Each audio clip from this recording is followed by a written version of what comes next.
Hello, I'm Ollie, and this is Criminolly, where I talk about crime, pulp, horror, that kind of thing. Today, pretty much all horror, with a couple of non-horror things. It's my wrap-up for May.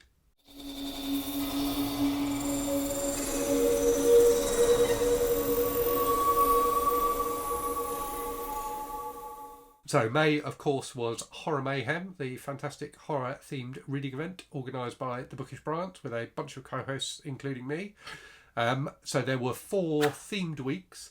So there was, the first week was kind of supernatural creatures and beings and things like that. The second week, and not just supernatural actually, so supernatural creatures and other creatures too, creatures basically. The second week was gothic horror, third week was cosmic horror, and the fourth week was folk horror. So I definitely read some things in this month that I probably would never have gotten around to otherwise, quite a few of which have been sitting on my TBR for ages. So it was fantastic for that, focusing on kind of shorter horror, so short stories, novellas, and shorter novels, so under 250 pages. I really, really enjoyed it. And hopefully if you took part, you enjoyed it too. So I've got a bunch of stuff to talk about. I've got 29 things, so not all of them books. Some of them are kind of short stories rather than books. Some of, I think 3 or 4 are not horror. But I'll just do I'm just going to do them in order from least good to best. And it's, I suppose, not really good, it's how much I enjoyed them. So from least enjoyed to most enjoyed. But there's nothing I read this month that I really hated. There are a few things that were a bit slow and dull. There are a few things that are just deeply silly. And there are a few things that are absolutely fantastic. So let me crack on. I will do that. So I'll do the rundown of what I've read in the month. Obviously, it's one of those weeks where there are a few days of June that I could be talking about, but I'm going to save those and do those next weekend. So I'll do a weekly wrap up next weekend that will be kind of a week and a bit's wrap up. But I will talk a bit at the end of this video about stuff that's been on the channel in the last week and what you can look forward to in the week ahead. Right, so let me crack on then. I've got a big stack of books in front of me and also post-its for the Kindle books that I read. So let's start then with the worst book I read, or the least enjoyable book I read this month, and that was Bronze Dragon by Sansa Moon, which is a baby billionaire shifter romance. So I read this quite clearly in my run up to Garb August, and I will probably do a countdown to Garb August review of it at some point. It's the first shifter romance I've read. It was very strange. I'll talk a bit more about my thoughts on it when I do my review. But basically, it's about a guy who's a billionaire software developer who owns his own company, who meets a woman through a kind of contractual negotiation and takes a fancy to her, and she takes a fancy to him, and romance ensues, and lots of sex as well. The sex felt like more of the point to the book than the romance. But the twist is he's also a dragon, so he can change into a dragon, and he also falls in love with this woman, and they have sex, and she gets pregnant. So yeah, it was quite strange. It was very formulaic, very full of cliches, very formulaic, a very basic style of writing. It felt like someone had trotted it out very quickly in order to cash in on the current strange boom in shifter romances on Kindle. So yeah, I won't pretend to really understand that subgenre or appreciate it. I enjoyed reading it. It was fun to read. But yeah, it's not a subgenre I'm necessarily going to devote much time to in the future. Let's put it that way. Okay, next up is The Horror at Red Hook by H.P. Lovecraft. So I've done a video review which has gone up on this already, comparing this to The Ballad of Black Tom by Victor Lavalle, which I also read this month. So I read this for Cosmic Horror Week, and it's a fairly basic, very racist short story by Lovecraft about an Irish detective in New York investigating dodgy goings on perpetrated by immigrants who are also kind of occultists. So yeah, it plays the race card very, very heavily and in a very uncomfortable way, and it's pulpy in quite an enjoyable way, but it just felt quite exploitative and certainly well below par for Lovecraft, who, you know, at his best is a great writer of fantastic fiction. Next up then is Chain Letter by Ruby Jean Jensen. So I read this for Kelly Hooked On Books', I've forgotten the name of her book club now. Her book club anyway, where they are reading, you know, various kind of bits of vintage horror. So this is an 80s American horror novel about some kids who find part of this mysterious cursed chain letter, and you know what happens. So they kind of pass it around amongst their friends, and disasters start happening to their friends. It felt a bit like Final Destination or something like that at times, but it just didn't really hang together particularly enjoyably as a book. So it was fun. I do quite enjoy that kind of vintage horror stuff, even when it's not great. And this was definitely enjoyable, and it had a good ending. The ending was kind of obvious, but was well handled. And the beginning was really good as well. Actually, it was just all the stuff like first 10% and last 10% were great. The 80% in the middle, not so good. Okay, next up then, so this I read again for the Creatures Week of Horror Mayhem. So this is Blight by Mark Saunders, which I think is a paperback from hell. My copy of it is certainly a paperback from hell because it's going to be completely destroyed by a sticker.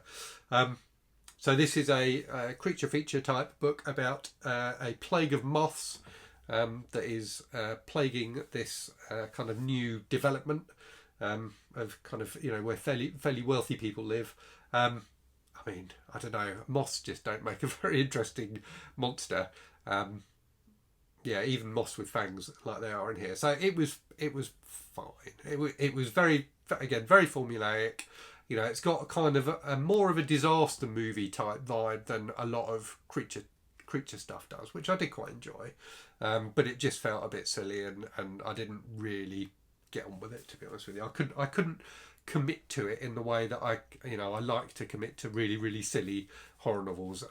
My suspension of disbelief, I guess my level of enjoyment at the kind of campy rubbishness of it never overcame my suspension of disbelief, if that makes sense. So yeah, just not great. Next up, a British horror novella, Scourge by Gary Fry,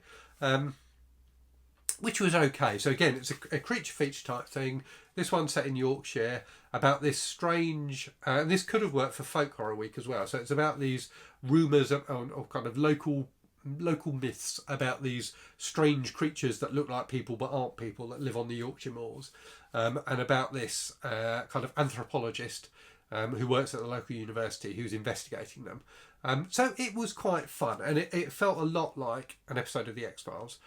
So if you like that kind of thing, you might enjoy this. There was some stuff around race and things like that. I wasn't sure that he handled terribly well. So there's a lot about kind of multiculturalism in the book, which was quite interesting. But then when he ties that back to the creatures, it just felt a little bit uncomfortable at times. I wasn't quite sure he achieved what he was trying to achieve with it. I think his intentions were good. I just think the execution maybe was a bit lacking. So yeah, it was a fun, silly horror novel with a bit more kind of social commentary to it as well. Next up, the supposedly true but actually bullshit, The Amityville Horror by Jay Anson. So this was fun. I mean, it's rubbish. It really is rubbish, but it was fun. This would definitely be a good candidate for Garb August if you fancy something like this. So the story of a family who move into a suspiciously cheap house where murders have been committed, and it turns out it's cheap because of the murders and the ghosts and like phantom pigs and stuff like that. So yeah, it was really daft and really amateurishly written as well. I have to say, Jay Anson's writing was just pretty dreadful, but it was fun. You know, it was fun in an unintentional way. I certainly didn't find it scary at all. It just felt like a very, very silly book. Next up, much less fun, but better. You know, a better book, but much less fun. So, the Picnic at Hanging Rock by Joan Lindsay, which I was expecting to really like, and I just didn't really get into at all. So, an Australian novel set at the kind of turn of the 19th to the 20th century about a English-style boarding school in Australia where some of the like member of staff and some of the students go to a local beauty spot, Hanging Rock, and disappear basically, and about their kind of investigation into what's happened to them, and the impact of the disappearance on the other girls at the school, and the staff at the school as well. So it's a really interesting concept. I think it's based on a true thing, and quite well handled. And Joan Lindsay did a great job of kind of contrasting the kind of upper class Englishness of the school and the way it was set up with the kind of working class Australian environment that it was set within. But yeah, overall, I just found it dragged a bit and wasn't terribly interesting. I think it was a bit too subtle for me. Basically, my brain wasn't sufficiently engaged to get all the subtleties of what was going on, which is a problem for me when I'm shifting from reading something like the Amityville horror into something a bit more serious. So that was read for Gothic Horror Week of Horror Mayhem.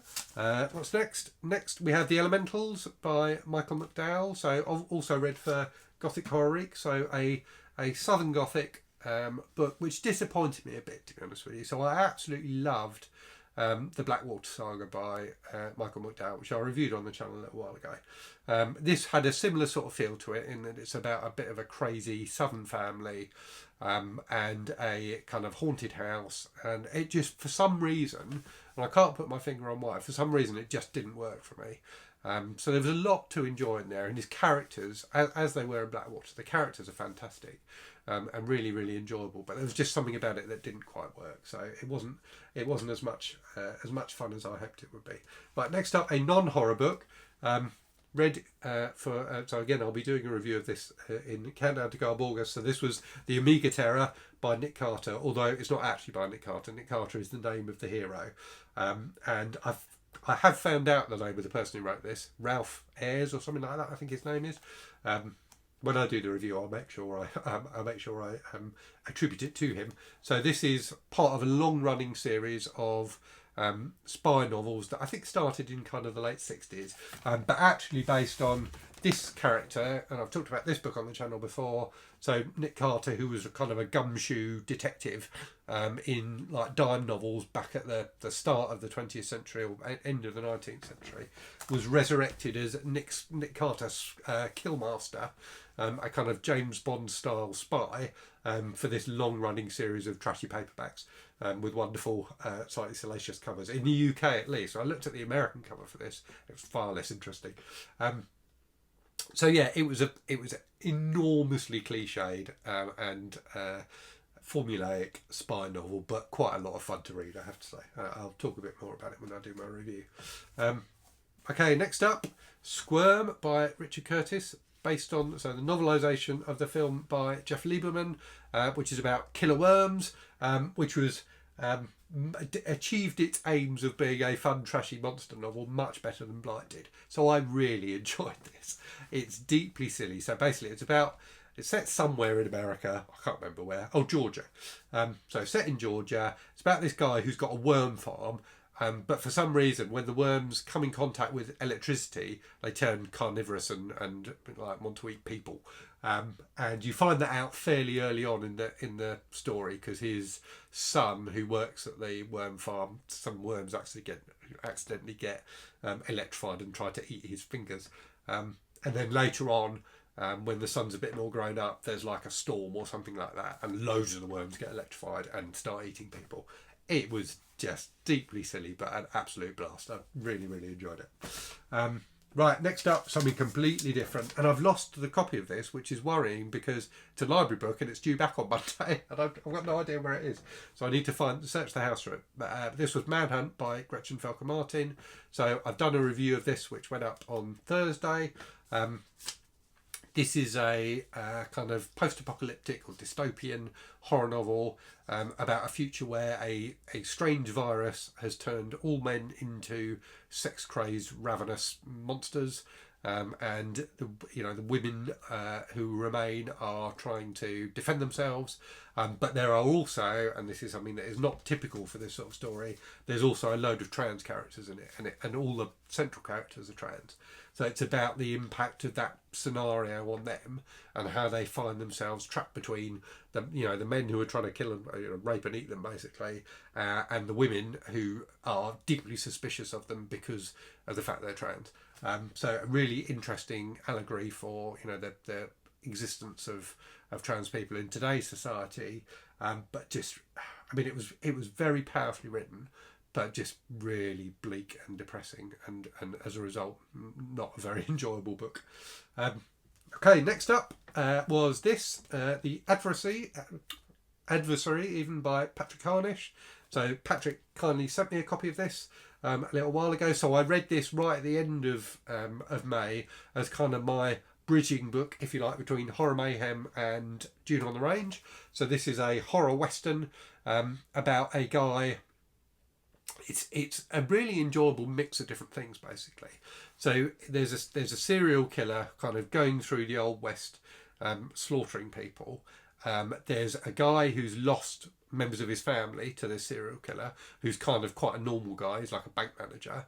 And then there's this other guy who's a bounty hunter.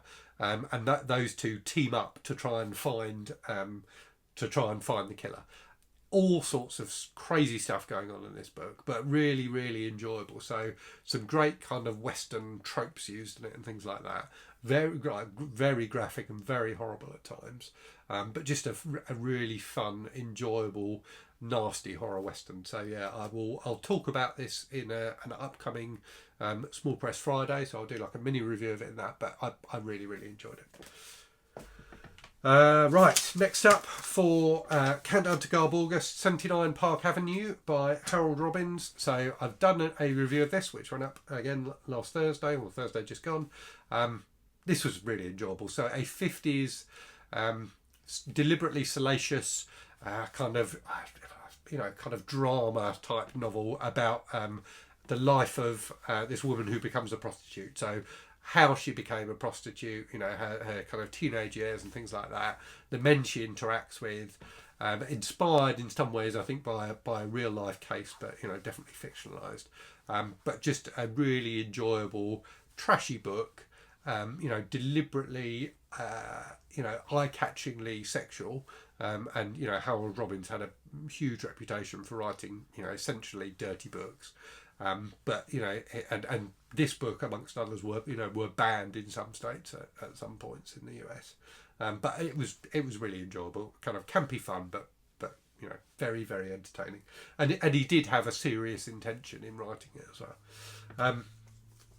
Okay, next up, another one. So I talked about this yesterday in my Small Press Friday video that went up then. So Since September by Shannon Hovey, who you may know as booktuber Shannon's Bookish Musings and Music. So this is a really enjoyable kind of psychological suspense story about a young woman called Sheridan who has a tragedy strikes her family, and she is thrown into a kind of world of self-doubt and gradually declining sanity, shall we say, as she tries to figure out what's gone on.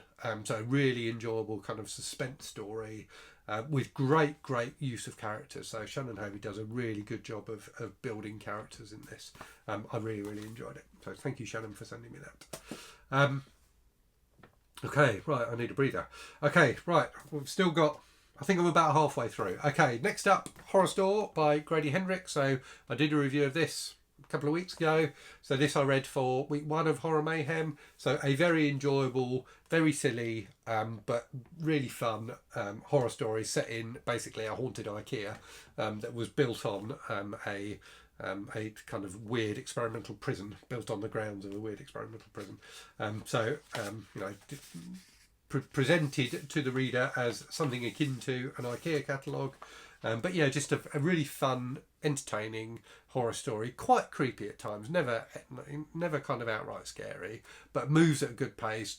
Quite humorous, good characters. So yeah, a fun read. Next up, a reread for me. So one of the first of, I think, 3 rereads this month. So Moondance by S.P. Somtow, which I did a buddy read of with MJ from Reading This Life. So thank you for reading this with me, MJ. I really enjoyed it, and I think you did too. So this is an 80s werewolf novel set in the Old West again. So it's a bit of a Western theme coming through in the run up to Dune on the Range. I really like this book. It's really entertaining. I'd read it before, and I really liked it when I read it before, and I really liked it reading it again. So it flits between not quite present day, so the 60s, when this woman who's a psychologist or psychiatrist is visiting a mental institution to talk to a guy with multiple personalities, and one of those personalities believes that they're a werewolf, and most of the book is then told in flashback to the Old West, where this guy, as a young kid, basically comes to the Old West and gets involved in a bunch of kind of werewolfy type stuff with both this European aristocrat who's moved to the Old West to effectively like set up a werewolf colony that can prey on the local Native Americans, but there's also like indigenous American werewolves, and there's just tons going on in this book. It's really fun, it's really graphic. Somtow is never one to shy away from sex and violence, so there's loads of sex in this book, loads of violence, all sorts of combinations of sexual partners. Given that it's a werewolf novel, you might be able to guess what one of those combinations is. It's quite over the top and really quite lurid, but in a fantastically enjoyable way. I think Somtow's a really, really fun horror writer, and I really enjoyed reading it again. Okay, next up then is Solemn, Curfew and Other Dark Tales by Bev Allen, which I read for Folk Horror Week of Horror Mayhem. So I talked about this yesterday in my Small Press Friday video. So a really enjoyable collection of short folk horror stories, a variety of different kind of settings and what's the word I'm looking for? What's the word for like time settings? I don't know. Some of the stories are set in the present day, some of them are set in medieval times, is what I'm trying to say. But Bev Allen's a really, really good writer, so she does a fantastic short story. Some of them got nice twists at the end, there's a nice vein of humour running through it. So yeah, a very, very enjoyable collection of short horror stories.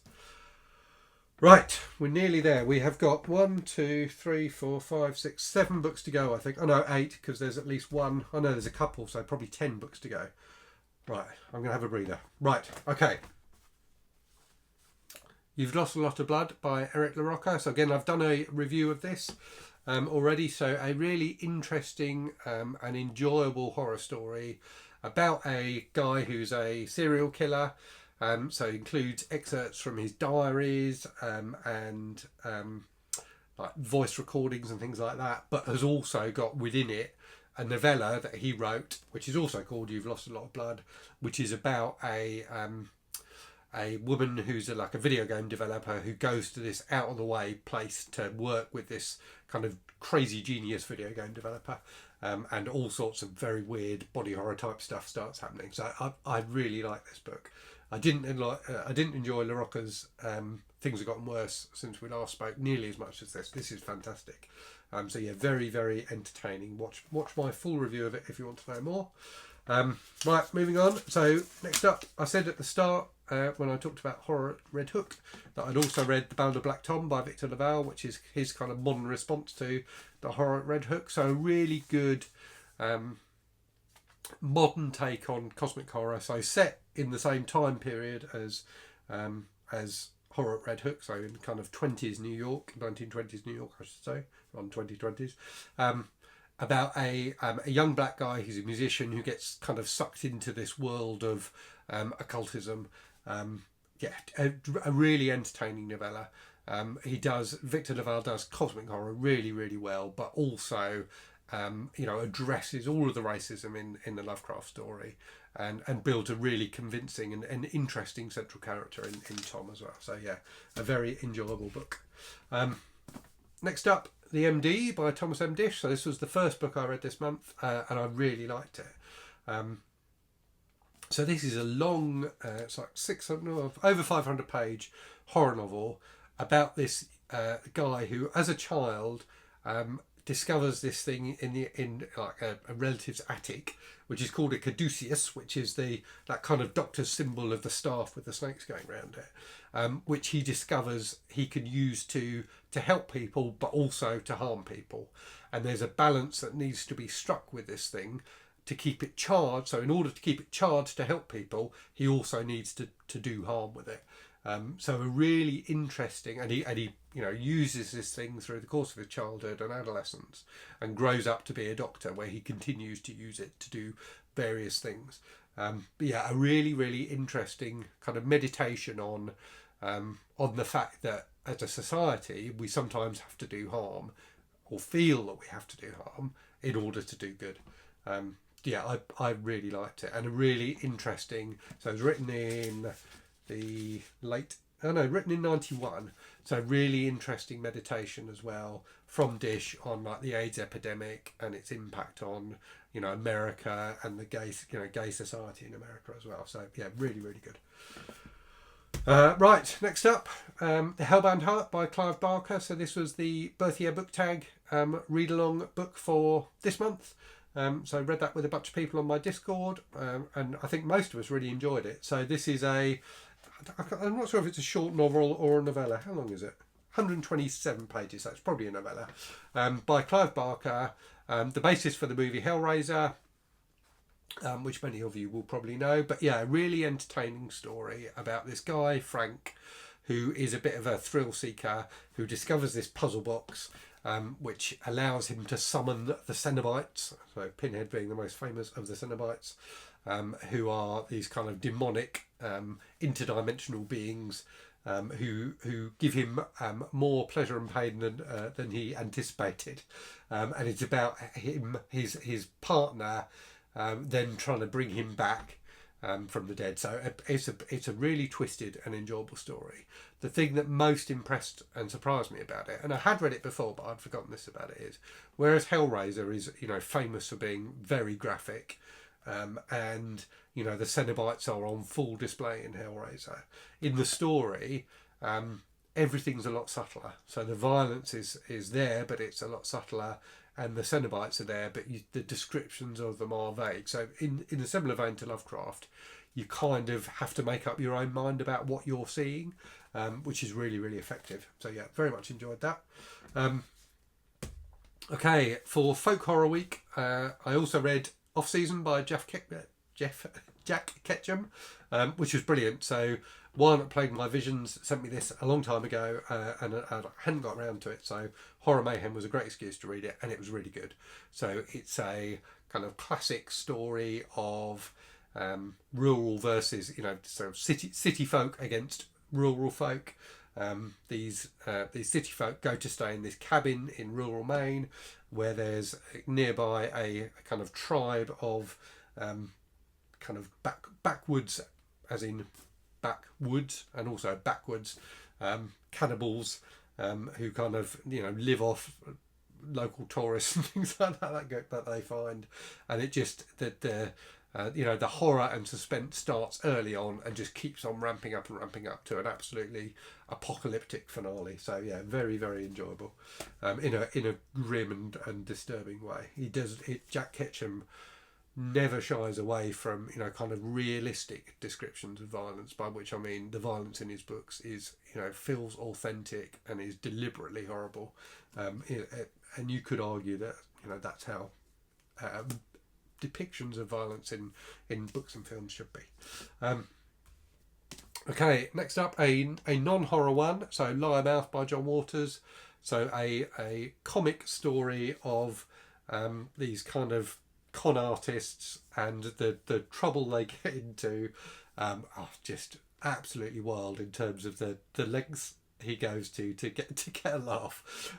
It's an absolutely disgusting book, really trashy, really enjoyable. So this central character, whose name escapes me now, what was her name? Marsha Sprinkle, who's a con artist and is basically incapable of telling the truth, and at various points just tells outrageous lies just for the hell of it. So about her and her kind of partner in crime, and relatives of theirs and people they get involved in, just absolutely filthy and disgusting and very, very funny. Okay, so we are up to, right, we have got 1, 2, 3, 4, 5, 6 books, so we're nearly at the top 5. So sixth most enjoyable book of the month, so Dracula's Death translated by Laszlo Tamalfi from an original novel by an unknown writer. So this is the novelisation of a Hungarian silent horror film, which apparently is the first filming of the character of Dracula, which, a bit like some of the other books I've talked about, is about so set in a mental asylum, about this young woman who goes to the asylum and meets someone there who believes that they are Dracula. And about what happens as a result of that. So originally, made as a silent movie, which is now been lost. There was a novelisation of it done at the time in the 20s, or 1921 when the film was made. And this is now a modern translation of that novelisation. It was great fun. It was really great fun. It's got some great illustrations in it. It's just really, really entertaining. And then the second half of the book, or last third of the book, I guess, is an essay by Laszlo Tamalfi again, about the history of the film and about the nature of silent film in Europe at the time, also a bit America, but particularly in Hungary. All absolutely fascinating, really enjoyable. I really, really like this book a lot. Thank you again to Laszlo for sending me a copy of it. Okay, next another reread for me. Well, actually, I can't count. That was the 5th best book, so this is number 4. So, The Wasp Factory by Iain Banks, which I had read as a teenager and really enjoyed. So, a really dark, twisted, gothic comic tale set in Scotland about this young man with a very, very messed up family and a very messed up past. All sorts of bizarre murders and things like that in this book, but very, very, very entertaining. Okay, we are nearly there. So I read that for Gothic Horror Week. For Cosmic Horror Week, I also read The Dream Quest of Vellitt Bow. I've missed a book. Somewhere in here, I should have talked about the book that The Dream Quest of Vellitt Bow was based on, which was The Dream Quest of Unknown Kadath by H.P. Lovecraft, which would have been a few books back. So I really, really enjoyed it. So this is I guess a novella is a lot longer than a lot of Lovecraft stuff. So set in this weird kind of dream-like fantasy world, about this guy, Randall Carter. Is it Randall Carter? I think it's Randall Carter. Who's a Bostonian who, when he's asleep at night, travels to this dream world, and about a quest he goes on to find this mysterious city that he's seen in his dreams. So really wonderfully inventive, Lovecraft at his best, I think. Really enjoyable. The Dream Quest of Vellitt Bow, which is by Kid Jonhson, is like The Ballad of Black Tom, is a modern, kind of retelling or response to the Lovecraft story.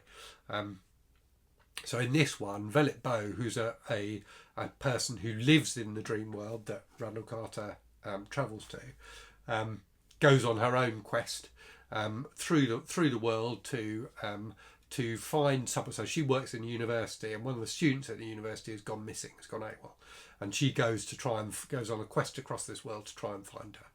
It was just really, it picked up on all the best things about the Lovecraft story and gave it a modern kind of feminist twist, which was really enjoyable. And it's got an ending which again draws on the ending of the Lovecraft story, but gives it its own spin. I really, really enjoyed it an awful lot. Okay, so second best book of the month story of the month was The Great Girl Pan by Arthur Machen, which I read it for Folk Horror Week. Arguably it could have been Cosmic Horror Week. Maybe it's a bit of a blend of the two. So a very, very chilling and entertaining story about various people trying to find out what's going on with this mysterious woman who people around her keep on dying in mysterious ways. So there's a tie back to some kind of folky, folk horror type stuff, but there's also kind of interdimensional stuff in it. It's a classic of the genre, and I can understand why. Written, I can't remember when, but a very long time ago, kind of early 1900s, I think. Just a foundational horror story, and absolutely fantastic and really enjoyable. Which brings me to my favourite thing of the month, which I read, which is from this Cthulhu Mythos volume by Lovecraft, and that was The Colour Out of Space, which I just loved. It's the perfect length. It's not too long. It's about this kind of rural setting, and particularly a farm where a meteorite has landed, and this weird creeping colour comes out of the meteorite and infects the land of the farm and the people that live there. And it's about, you know, people in the local community kind of reflecting back on what's happened. And it's got that thing that Lovecraft did so well of making you try and figure out for yourself what's going on, and never quite giving you all the information, but giving you enough for you to get a bit freaked out, basically. It was just fantastic. Really mysterious, really, you know, engagingly written. I really, really liked it a hell of a lot. I thought it was an absolutely brilliant story. So that was my favourite thing that I read this month. Wow, that felt like a lot. And I still need to talk about channel stuff. Right, so do let me know in the comments if you've read any of these. I'm sure many people have read at least one of these books, because there were quite a few there, and quite a few of them were very famous things. So, right, let's talk channel stuff. So, in the last week, what have we had on the channel? So I did the Let's Get Outside with Books tag, which was a lot of fun, and people seem to have really enjoyed that. So Venus our cat makes an appearance in that one. I did last Sunday for Sunday Bollocks. I did like another video on trash, to give some more of my thoughts on trash fiction, which was fun to do. I did a review of Manhunt by Gretchen Felker-Martin, which I've talked about in this video, and also a review of 79 Park Avenue by Harold Robbins for the Countdown to Garb August.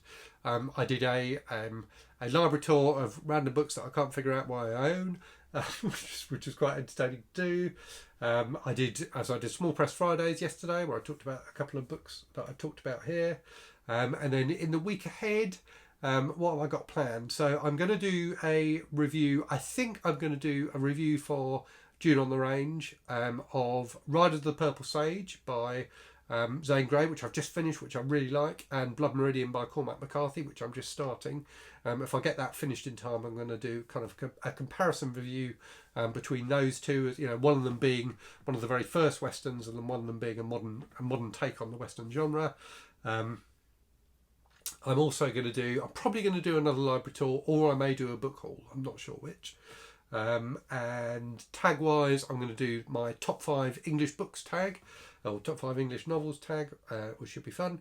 And Sunday Bollocks this week is going to be about libraries.